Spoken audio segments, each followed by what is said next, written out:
7화 궁합. 목요일 아침 비가 그쳐 있었다. 도겸은 평소보다 늦게 깼다.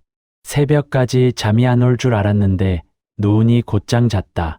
발끝부터 꼼지락거려 봤다. 멀쩡했다. 어깨도 굳지 않았다. 다만 어깨 뒤가 평소보다 한 발 멀게 느껴졌다. 가까이 있되 한 발 떨어져 서 있는 느낌이었다. 어제 일이 그분 안에 아직 남아있는 것 같았다. 추모공원에서 두 분이 발치까지 나란히 안치대던 장면과 그분이 도겸의 입을 빌려 말한 한마디. 오래 기다렸다. 도겸은 천장을 보며 그 말을 다시 떠올렸다. 그러다 몸을 일으켰다. 오래 누워있을 일이 아니었다. 오늘은 무리하지 않고 회복하는 날이었다. 부엌에서 옥수수를 끓였다. 옆집 할머니가 어제 갖다 놓은 거였다. 솥에서 김이 올라왔다. 식탁 위에 어제 받은 봉투가 있었다. 100만 원, 첫 출장 복채였다. 도겸은 그걸 잠깐 봤다가 서랍에 넣었다. 옥수수를 베어 무는데 어깨 뒤가 평소 자리로 돌아왔다. 한 발 떨어져 있던 거리가 좁혀졌다. 도겸은 잠깐 멈췄다. 그분이 다시 가까이 왔다는 것만 느꼈다. 이유는 몰랐다. 옥수수가 식기를 좋아하는 신은 아닐 거였다. 옥수수를 마저 먹었다. 10시쯤에 옆집 할머니가 문을 두드렸다. 도겸아. 자냐? 아니요. 일어나 있어요. 문을 여니 할머니 뒤에 다른 할머니 한 분이 서 있었다. 비슷한 나이대였다. 머리는 짧게 잘랐고 손에는 핸드백을 단단히 쥐고 있었다. 처음 보는 얼굴이었다. 이쪽 양반이 우리 경로당 회원인데 한번 봐달라 해서. 시간 되냐? 도겸은 잠깐 어깨 뒤를 살폈다. 평소 자리였다. 차갑지도 뜨겁지도 않았다. 들어오세요. 옆집 할머니는 안으로 안 들어오고 손짓만 했다. 본인이 데려온 사람이지만 점 보는 자리에는 끼지 않는 게 옆집 할머니의 방식이었다. 도겸은 그게 좋았다. 끝나면 봉투는 여기다 둬. 내려가서 기다릴 테니. 할머니는 그 말을 남기고 자기 집으로 들어갔다. 낯선 할머니가 식탁 앞에 앉았다. 도겸이 물 한 잔을 따라 드렸다. 할머니는 물을 한 모금만 마시고 컵을 내려놨다. 우리 아들이 시험을 봤어. 네, 이번에 4년째야. 이번 봄에 봤지. 지금 결과 기다리는 중인데 내가 답답해서. 도겸은 고개를 한번 끄덕였다. 무슨 시험이세요? 공무원이지. 7급. 네, 이번에 어떻게 됐을 것 같아? 이왕이면 됐다고 해주면 좋고. 할머니가 말끝에 헛웃음을 한번 흘렸다. 자기가 무리한 부탁을 한다는 건 본인이 알고 있었다. 안 됐어도 됐다고 말해달라는 농담에 가까웠다. 도겸도 잠깐 웃었다. 제가 한번 풀어볼게요. 쌀 주머니에서 한 줌을 꺼냈다. 식탁 위에 가만히 흩뿌렸다. 쌀이 흩어졌다. 한가운데에 동그랗게 모인 무리가 있었고 그 옆으로 작은 무리 하나가 떨어져 나갔다. 떨어져 나간 무리가 동그란 무리에서 한 뼘쯤 비켜난 자리에 머물렀다. 한가운데 무리는 단단했다. 흩어지지 않았다. 도겸은 그 그림을 잠깐 봤다. 어깨 뒤가 살짝 따뜻했다. 그분이 옆에 와서 같이 보고 있었다. 단정해 주는 결이 아니라 옆에서 같이 들여다봐 주는 결이었다. 이번엔 안 되셨어요. 도겸이 천천히 말했다. 할머니의 어깨가 한 칸 내려갔다. 예상은 한 얼굴이었다. 다만 들으니 또 다른 얼굴이었다. 그래, 한두 문제 차이예요. 합격선 바로 아래. 할머니가 도겸을 봤다. 그걸 어떻게 알아? 쌀이 그렇게 풀려서요. 동그란 무리에서 작은 무리가 떨어져 나간 자리가 멀지 않아요. 한 뼘이에요. 그것도 한 뼘 안쪽. 다음 봄에 한 번 더 보시면 돼요. 그때는 됩니다. 이번에 떨어져 나간 그 작은 무리가 그 한 해 동안 한가운데로 들어와요. 할머니는 한참을 식탁 위 쌀을 봤다. 도겸은 재촉하지 않았다. 아들한테 이 말을 어떻게 해? 아드님께는 안 하시는 게 좋아요. 도겸이 조용히 말했다. 어머니가 미리 말씀하시면 그 사이에 마음이 흔들려요. 그냥 결과가 나올 때 같이 한숨 한번 쉬시고 다음 해 같이 준비하세요. 그럼 내가 오늘 여기 온 건 뭐가 돼? 어머니가 미리 알고 계셨으니까 결과 나왔을 때 안 무너지실 수 있어요. 그게 오신 이유예요. 할머니의 눈이 한번 흔들렸다. 그리고 천천히 고개를 끄덕였다. 그래. 네. 아들한테는 비밀로 할게. 할머니는 핸드백에서 봉투를 꺼냈다. 식탁 한쪽에 가만히 놓고 도겸이 거절하기 전에 일어났다. 도겸은 받았다. 봉투를 보지는 않았다. 고마워. 할머니가 갔다. 문이 닫혔다. 도겸은 쌀을 손바닥으로 쓸어 모았다. 작은 무리가 다시 큰 무리에 합쳐졌다. 도겸은 그 손길에 잠깐 머물렀다. 1년 뒤에 합쳐질 그림을 손으로 미리 그려보는 것 같은 동작이었다. 어깨 뒤가 따뜻했다. 1시쯤에 두 번째 손님이 왔다. 이번에도 옆집 할머니가 데려온 사람이었다. 50대 후반의 남자였다. 작은 식당을 한다고 했다. 메뉴는 백반과 김치찌개 위주, 점심 장사가 주력이고 저녁은 잘 안 된다고 했다. 가게가 그럭저럭은 돼. 임대료 빼고 재료비 빼고 일하는 분 1명 인건비 빼면 내 손에 남는 건 얼마 안 되는데 그래도 굶지는 않어. 와이프가 와서 같이 거들면 좀 더 남고. 네. 근데 옆 가게가 이번에 빠진다는 얘기가 있어. 합쳐서 더 키울까 싶기도 하고 그냥 이대로 둘까 싶기도 하고 합치자면 보증금이 또 들어가니까 한번 봐주면 좋겠다 싶어서 왔어. 도겸은 쌀을 한 줌 꺼냈다. 흩뿌렸다. 한가운데에 한 무리가 모였다. 그 무리 가장자리에 쌀 2-3알이 떨어져 있었다. 떨어진 알들은 무리 쪽을 향해 있지도 않았고 떠나가는 방향도 아니었다. 그냥 거기 멈춰 있었다. 도겸은 그 그림을 봤다. 어깨 뒤가 평소 자리였다. 차갑지도 뜨겁지도 않았다. 그분이 따로 신호를 주지 않았다. 도겸 혼자 풀어도 되는 점이라는 뜻이었다. 지금은 그대로 두세요. 도겸이 말했다. 가게가 잘 되는 가게는 아니지만 안 망하는 가게예요.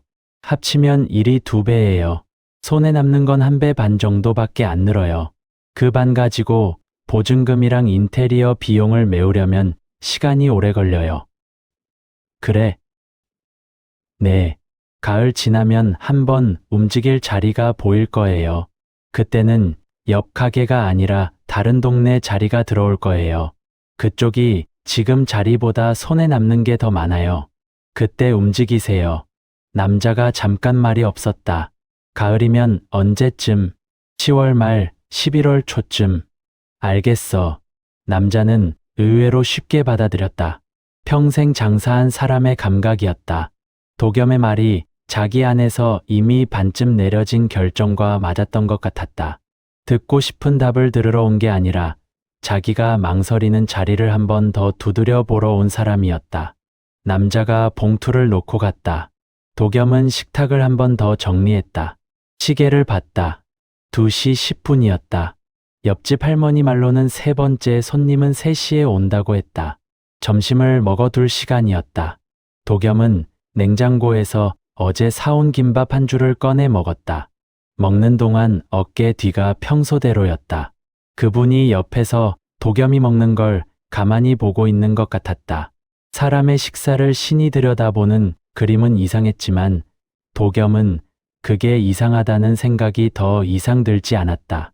3시 정각에 벨이 울렸다. 문구멍으로 본 사람은 30대 초반의 여자였다. 단정한 셔츠에 어깨까지 오는 머리, 화장은 거의 안 한 얼굴이었다.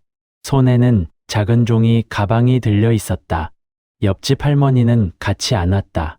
처음 본 손님이 옆집 할머니 없이 혼자 오는 건 드문 일이었다. 도겸은 어깨 뒤를 살폈다. 평소 자리였다. 다만 평소 자리에서 그분이 한번 정확히 도겸의 등 뒤에 자세를 잡았다. 차갑지도 뜨겁지도 않은 채로 자세를 잡는 결이었다. 같이 들여다보겠다는 결이었다. 도겸은 문을 열었다. 한도겸 씨 맞으시죠? 네.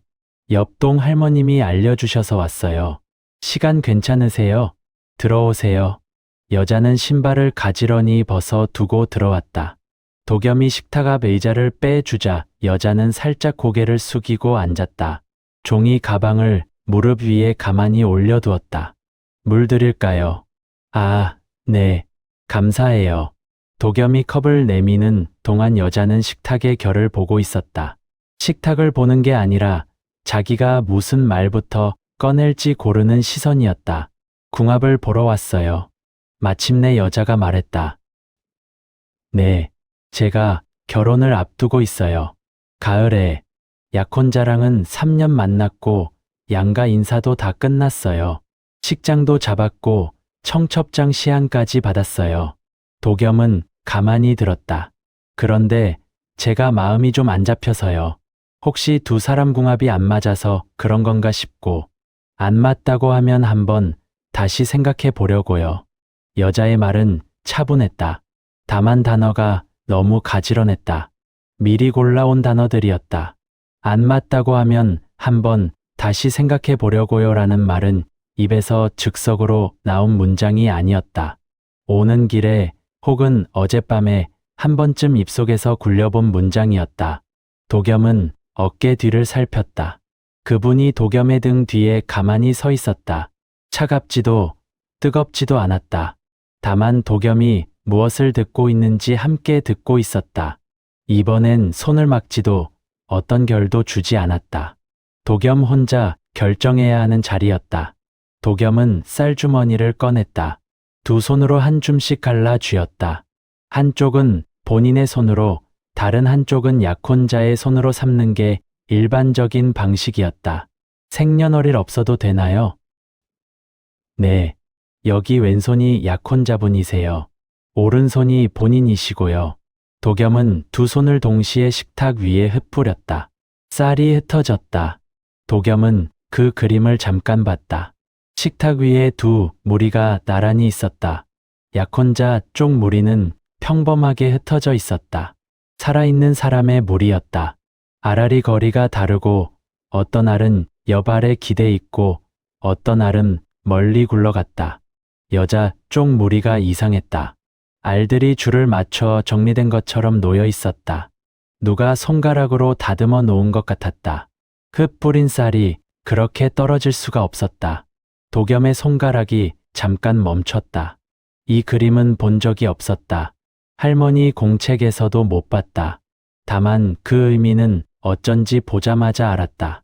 손님이 약혼자한테 보여줘온 자기 모습, 3년 동안 단정하게 정리해서 내보였던 모습, 그게 쌀로 풀려 나온 거였다. 그리고 두 무리 사이에 작은 공간이 있었다. 그 공간 한가운데에 쌀 한 알이 떨어져 있었다.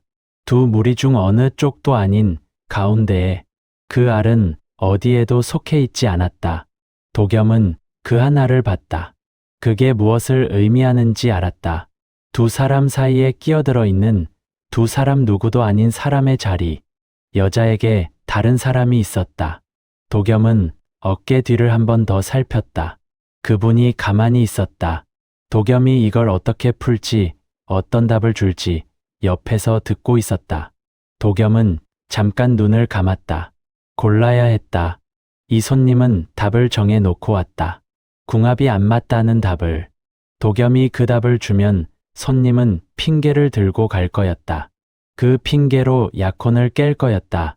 도겸이 받을 봉투의 두께도 그 핑계 값일 거였다. 도겸은 그 답을 줄 수 없었다. 그렇다고 잘 맞으니 깨지 마라 할 수도 없었다. 그건 도겸이 줄 답이 아니었다. 그건 손님 인생이지 도겸 인생이 아니니까. 도겸은 천천히 눈을 떴다. 궁합이 안 좋게 나오지는 않았어요. 도겸이 말했다. 여자의 어깨가 한 칸 굳었다. 네, 두 분이 잘 안 맞다고는 못 풀겠어요. 약혼자분 쪽 그림이 좋은 사람 그림이에요. 여자는 도겸을 봤다. 차분한 얼굴이 그대로였다. 다만 눈동자가 한 번 흔들렸다. 도겸은 손가락 끝으로 여자 쪽 쌀 무리를 가만히 가리켰다. 손님, 쪽 그림은 좀 다르게 풀렸어요. 어떡해요? 너무 단정해요. 흙 뿌린 쌀이 이렇게 가지런히 떨어지지 않아요. 살아있는 사람의 그림이 아니에요. 여자가 식탁 위 그림을 봤다. 줄을 맞춘 것처럼 정리된 자기 쪽 쌀을 한참 봤다. 제가 이걸 어떻게 읽었느냐면요. 도겸이 천천히 말했다. 손님이 약혼자분께 본인을 단정한 모습으로만 보여주셨어요. 3년 동안 흐트러진 모습 한번 안 보이셨어요. 약혼자분이 손님을 좋아하시는 건 그 단정한 모습을 좋아하시는 거예요. 손님이 그래서 잠이 안 오시는 거예요. 결혼한 다음에도 이렇게 살아야 한다는 거니까요. 여자의 손이 무릎 위에서 천천히 주먹을 쥐었다. 도겸은 거기서 멈춰도 됐다. 그 정도면 손님이 들고 갈 답이 됐다. 단정한 모습이 부담스러워서 결혼이 무서운 거로 정리하고 보내면 도겸도 곤란할 일이 없었다. 다만 도겸은 가운데 떨어진 그 한 알을 봤다. 그 알을 못 본 척 보내면 도겸은 손님이 원하는 답을 안 준 게 아니라 손님이 진짜 묻고 싶은 걸 못 들은 척한 게 됐다. 도겸은 그쪽이 더 무겁다는 걸 알았다. 도겸은 그 알을 가리키지 않았다. 다만 시선을 한번 그쪽에 두었다가 걷었다. 그러고는 천천히 말했다. 두 분 사이에 한 분이 더 계신 것 같아요. 여자의 얼굴이 굳었다. 도겸은 여자를 보지 않았다. 식탁의 결을 봤다. 손님이 무너지지 않게 시선을 받아주지 않는 게 이 순간의 예의라는 걸 도겸은 알았다. 누구인지는 풀지 않을게요. 풀려고 쌀을 흩뿌린 게 아니어서요. 다만 그 한 분 때문에 손님이 오늘 오신 거라면 제가 드릴 답은 없어요. 궁합은 핑계로 쓰시기엔 너무 작은 그림이에요. 여자는 한참을 가만히 있었다. 무릎 위에서 주먹 쥔 손가락이 한번 풀렸다가 다시 쥐어졌다. 도겸은 재촉하지 않았다. 마침내 여자가 천천히 입을 열었다. 제가 거짓말을 한 건가요? 거짓말이라고 생각 안 해요. 도겸이 조용히 답했다. 손님이 정말 궁금하셨던 건 약혼자분이랑 잘 맞느냐가 아니라 본인이 어떻게 해야 하느냐였잖아요. 그건 진짜 질문이에요. 다만 그 질문은 제가 답을 드릴 수 있는 게 아니에요. 제가 안 맞다고 풀어드리면 손님이 오늘 가벼운 마음으로 가시겠죠. 약혼자분께 점쟁이가 안 맞다더라 한마디면 되고, 다만 손님이 그러고 싶어서 오신 게 아닌 것 같아서요. 그래서 그 답은 안 드릴게요. 여자가 도겸을 한번 봤다. 차분한 얼굴이 한 칸 무너져 있었다. 화가 난 무너짐이 아니었다. 들킨 사람의 무너짐이었다. 그러면 저는 어떻게 해야 해요? 여자가 작게 물었다. 제가 그것까진 모르겠어요. 도겸이 솔직히 말했다. 점은 사람 사연을 들여다보는 일이에요. 사연 안에서 어디로 가실지는 손님 본인이 정하는 거예요. 깨시는 것도 안 깨시는 것도 그 한 분과 어떻게 하실지도 다 손님 몫이에요. 점쟁이가 핑계를 만들어 드릴 수는 있어요. 다만 그 핑계로 사신 인생은 손님 인생이 아닌 게 돼요. 여자가 한참을 식탁을 봤다. 식탁 윗살은 그대로였다. 단정하게 줄 맞춰진 여자 쪽 무리, 평범하게 흩어진 약혼자 쪽 무리, 그리고 가운데 외따로 떨어진 한 알. 여자의 시선이 그 한 알에 잠깐 머물렀다. 도겸은 그제야 알았다. 여자도 그 알이 무엇인지 알아챘다는 걸. 여자가 천천히 일어났다. 종이 가방에서 봉투를 꺼내 식탁 한쪽에 놓았다. 제가 거짓말로 받으러 왔거든요. 거짓말 안 받아주셔서 고마워요. 도겸은 고개를 한번 끄덕였다. 다시 올게요. 네, 조심히 가세요. 여자가 신발을 신었다. 들어올 때보다 한 칸 더 단정한 자세였다. 다만 그 단정함의 결이 처음 들어올 때와는 달랐다. 보여주려는 단정함이 아니라 본인이 한번 추슬러 보는 단정함이었다. 문이 닫혔다. 도겸은 식탁 앞에 한참을 앉아 있었다. 식탁 윗살이 그대로 있었다. 도겸은 손바닥으로 쓸어 모으려다 잠깐 멈췄다. 가운데 떨어진 그 한 알을 손가락 끝으로 가만히 집었다. 다른 알들과 다를 것 없는 평범한 쌀 한 알이었다. 도겸은 그 알을 손바닥 위에 올려두었다. 한참을 봤다. 여자가 깰지 안 깰지는 도겸이 모를 일이었다. 어쩌면 깰 거였다. 어쩌면 안 깰 거였다. 어느 쪽이든 오늘처럼 단정하게 정리된 모습으로는 살지 않을 거였다. 도겸은 그것까진 알 것 같았다. 어깨 뒤가 따뜻했다. 도겸은 그 따뜻함이 좀 의외였다. 그분이 보통 따뜻해지는 건 도겸이 누군가를 풀어줬을 때였다. 오늘 도겸은 풀어준 게 아니었다. 손님이 원하는 답을 안 줬을 뿐이었다. 다만 그분은 그게 푼 거라고 보는 모양이었다. 도겸은 손바닥에 쌀 한 알을 다른 알들 사이로 돌려놓았다. 한 알이 다른 알들 사이에 자연스럽게 섞였다. 도겸은 그제야 쌀을 손바닥으로 쓸어 모았다. 쌀 주머니에 넣고 식탁을 행주로 한번 닦았다. 해가 기울었다. 도겸은 봉투들을 정리했다. 첫 손님은 10만 원, 두 번째 손님도, 세 번째 손님도 10만 원이었다. 합쳐서 30만 원이었다. 어제 받은 100만 원과 합치면 130만 원이었다. 도겸은 그 숫자를 잠깐 봤다. 이번 달 월세는 됐고, 공과금도 됐고, 다음 달 절반도 미리 됐다. 한 달 전이라면 이런 통장을 보고 안도했을 거였다. 지금은 안도라기보다 조용한 정도였다. 점쟁이로 돈을 번다는 게 일상이 되어 있었다. 일상이 되는 속도가 빨랐다. 도겸은 봉투들을 서랍에 넣었다. 휴대폰을 봤다. 이모한테서 문자 한 통이 와 있었다. 언제 왔는지 몰랐다. 도겸아, 오늘 셋째째. 셋째가 무거웠을 거다. 잘 보냈나 모르겠다.